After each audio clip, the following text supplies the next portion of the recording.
There are many things in life worth doing. There are also many things that are worth letting go of. In this video, I want to share a few things that I have quit, things that have benefited me, things that have simplified my life. Now, these are things that I have personally quit, but that doesn't mean they will benefit you necessarily, so pick and choose as you will. Another note too, there have been other things that I have quit for a time and then realized, oh, I actually enjoyed having these things in my life, so I brought them back in. This is by no means an exhaustive list, but these are 7 really important things that I have quit to simplify my life. Number 1, I quit going into the week without a plan. For me, this has been a calendared event every single week that is 1 hour long, called my weekly planning session. This is the time where I go back and I review my calendar for the week and make any changes that I need to from when I set up my calendar on Friday evening for that next week. I also go in and keep track of things like finances and administrative stuff and just kind of get all of my life admin done within that slot. That has hugely benefited me going into the next week, so I know what's going on. The other thing we've also done is on Sundays we meal prep. Now it depends on who's busiest. Abby often gets the brunt of meal prep while I am busy, but in the ideal world, we will both meal prep together so that we have food for the next week so that we don't have to cook every single day. Number 2, I quit saying yes to all but the best opportunities. This idea comes from Derek Sivers. His concept is, if it's not a hell yes, it's a no. I love this idea, but in practice, this has been much harder to incorporate than I thought it would be initially. When an opportunity comes my way, I get excited about it naturally, and I have a hard time distinguishing whether it's just an okay opportunity, a good opportunity, or an incredible opportunity.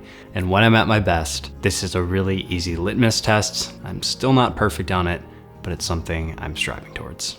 I just want to pause here in the middle of this video and say that this list, as I've been working through it, sounds very idealistic to me as I'm reading it.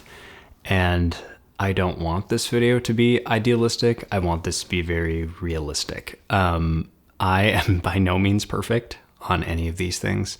These are things that I'm working towards, striving for, and becoming better at every day. But that doesn't mean I am perfect on them, and that doesn't mean you need to be perfect in your pursuit of living a better life.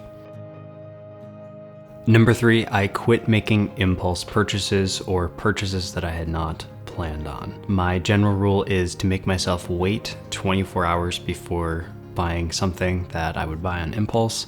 And if it's a bigger item, I make myself wait about 30 days.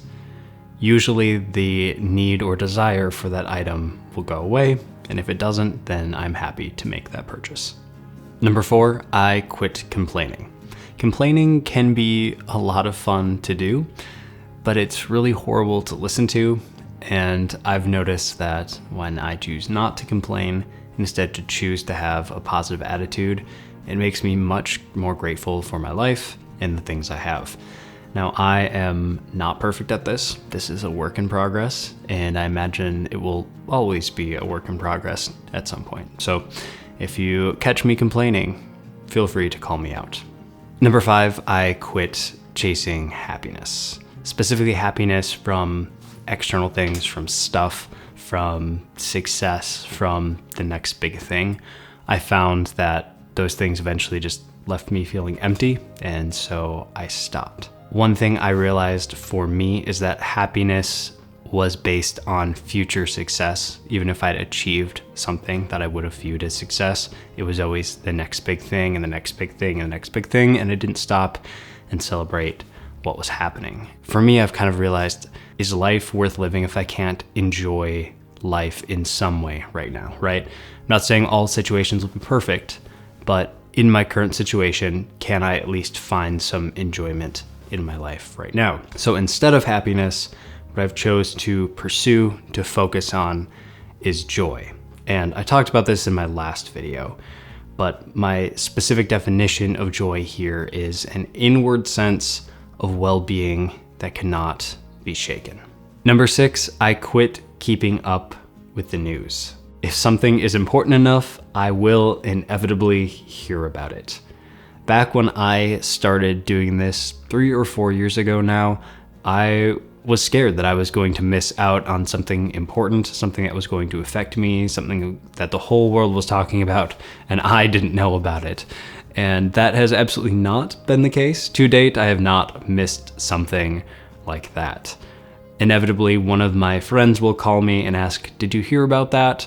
Or I will see a headline out in public, or maybe overhear a piece of conversation. What this has done is helped me turn my focus away from external things that I have absolutely no control over, be able to turn my attention inwards to the things that I can actually change and have a say in. Number 7, I quit trying to run a business that was running me. Now, I talk more about this in the opening video of this channel. I'll leave that linked up in the card. But basically, for the last 6 years, I've run a commercial video production company, and I'm currently in the process of shutting that business down to pursue YouTube full time. Now, I still have some obligations that I am required to finish based on that because I'm in the process of shutting that business down. It is not done yet. Basically, I've realized that about 90% of the current stressors in my life are related to those projects that I have previously committed to and need to finish. So once I eliminate some of those, I know life doesn't quite work this way, but there will be at least less of that specific kind of problem in my life. I hope you got some value out of this video. Even if these specific things don't apply directly to your life, I would encourage you to stop and jot down at least one thing that would make your life better if you quit it. I know I was able to come up with a list of nearly 25 things within just a few minutes, so that was very helpful for me. I want to leave you with a quote that I found while researching for this video that I feel like kind of sums all this up very concisely. The best cure for one's bad tendencies is to see them in action in another person.